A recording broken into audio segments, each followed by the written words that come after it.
We're going to look at Morid HaGeshem. Yesterday we looked at Mashiv HaRuach, and we saw that there was sort of a possible double meaning there with the restoring of the spirit, which is the same as causes the wind to blow.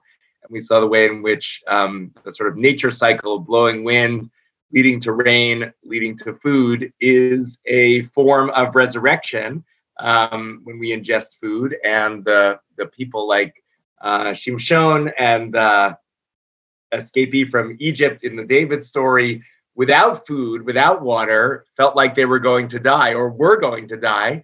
And then when their spirit was returned after they ate, it uses our phrase, or at least the letters of our phrase, Mashiv HaRuach, their Batashav Rucho, their spirit returns. Now we're going to look at the rain, Morid HaGeshem, and really understand why is rain here with resurrection. And it sort of goes even one step beyond. Of course, you need rain to grow food, but we're going to look beyond that and see that rain is actually the great equalizer, as, at least in this version of resurrection in the bracha, Tchiyat HaMeitim is also the great equalizer. That is to say, in our bracha, interestingly, it doesn't say, and the righteous shall be revived. God revives the righteous dead. Rather, it just says God revives the dead, HaMeitim.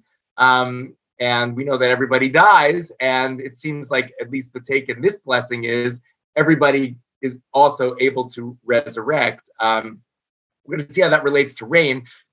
It's a great little encounter with Rabbi Yoshua and a non-Jew who says, ask the following riddle to Rabbi Yoshua, which he then answers. He says to him, you have holidays and we have holidays. When you rejoice, we don't rejoice. And when we rejoice, you don't rejoice, i.e. we both have holidays, but they're not the same holidays and they don't fall at the same time. So, ve'ematai anu ve'atem smechim, but when are you and we happy at the same time?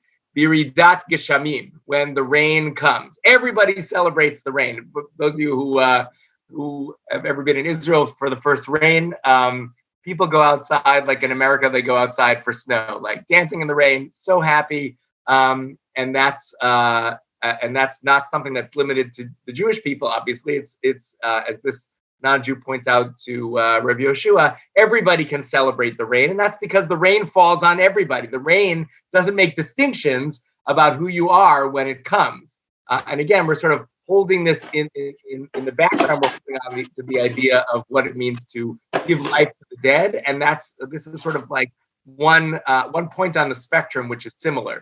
Now, the Bavli takes this one step further. Rabbi Abahu says it's not only that rain and resurrection are related, but rain is even better than resurrection, because Gadol Yom HaGeshamim Mitchiyat HaMeitim, the day of rain is even greater than the day of resurrection. Mitchiyat HaMeitim LaTzadikim, Ve'ilu Geshamim Bein LaTzadikim Bein LaRishaim. So it doesn't matter who you are for the rain, but it does matter who you are for resurrection in this view, but it doesn't matter who you are for the rain just comes. Okay. Let's see how we take this a little bit further in our connection also between rain and justice. There is this idea that rain is the great equalizer, and perhaps that's holding in the background the possibility that Tchiyat HaMeitim is also the great equalizer. But we see that there's something else that we're throwing in here, which is rain is an equalizer in a way that other sources of water that lead to the growth of food are not. And this is taken from a wonderful essay by Dr. Devorah Steinmetz, one of my teachers, who explains that in the parsha that we just read last week in the creation of the world, originally, Eid Ya'aleh, there was a sort of underground fountain that would come to water the garden. The way that agriculture grew was not from the rain originally, at least in the creation story. It was from underground, from coming up from the ground as opposed to down from above.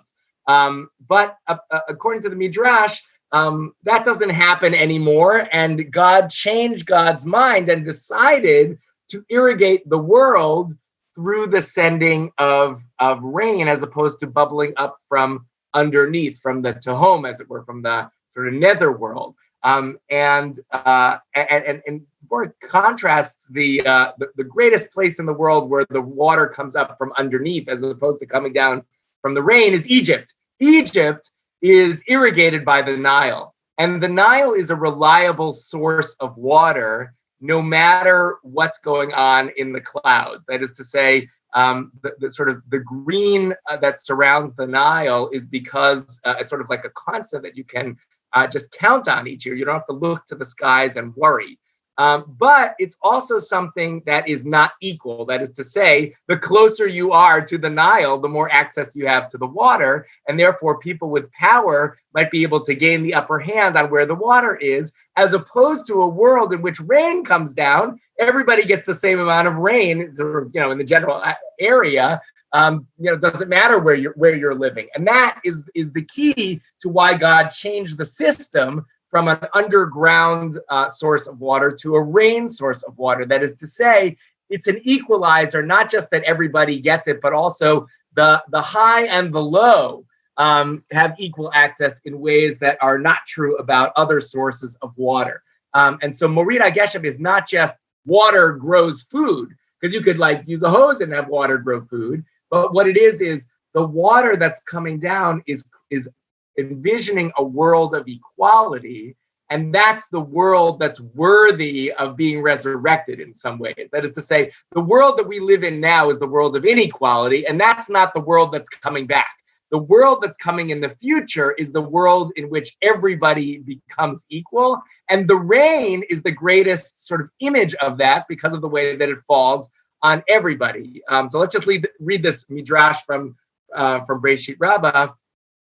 Rav Chanan de Tzipori b'shem Rabbi Shmuel bar Nachmani mipnei arba dvarim chazar bo HaKadosh Baruch Hu shelo te'ar shoteh ela milmalan. On account of 4 things did the Holy Blessed One, HaKadosh Baruch Hu, change God's mind so that the land would only drink from above. And the first in the list is mipnei ba'alei zroa, because of the strong arm. That is to say, because of the people who have the power. Because people who have power have unequal access to the underground sources of water. They just move near that area of the land, whereas other people can't do that. And that's in contrast to the rain that falls on everybody. And let's look at the last of the 4 reasons. V'sheyehu hakol tolin eneim klape mala, and also so that everybody is sort of relying on the upper view, the view of the clouds from above, and they're in that way relating to God as a source of rain and relying on God, as opposed to just assuming that everything they grow comes from their own ability to exercise their power. You get this actually explicitly, although not mentioned in this midrash, you get it explicitly in Deuteronomy when God explains that in Egypt, you didn't have to worry about the rain, but I'm taking you to the land of Israel. Why?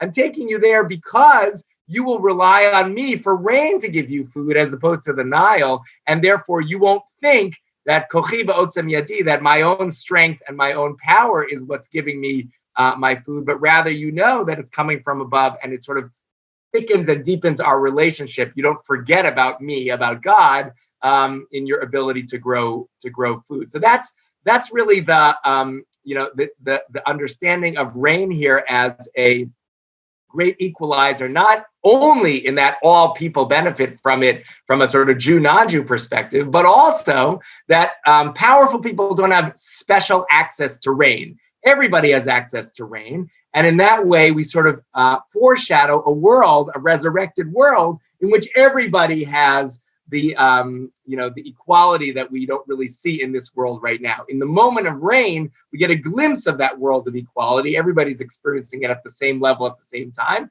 but not in the way that we really live our lives. That's the future that we're headed to. So what we're going to look at on Monday are 2 great stories from the Talmud in which people who are davening this line of the Amidah actually immediately bring the rain just by saying the words. And we're going to ask what was so special about those people that they were able to have that power.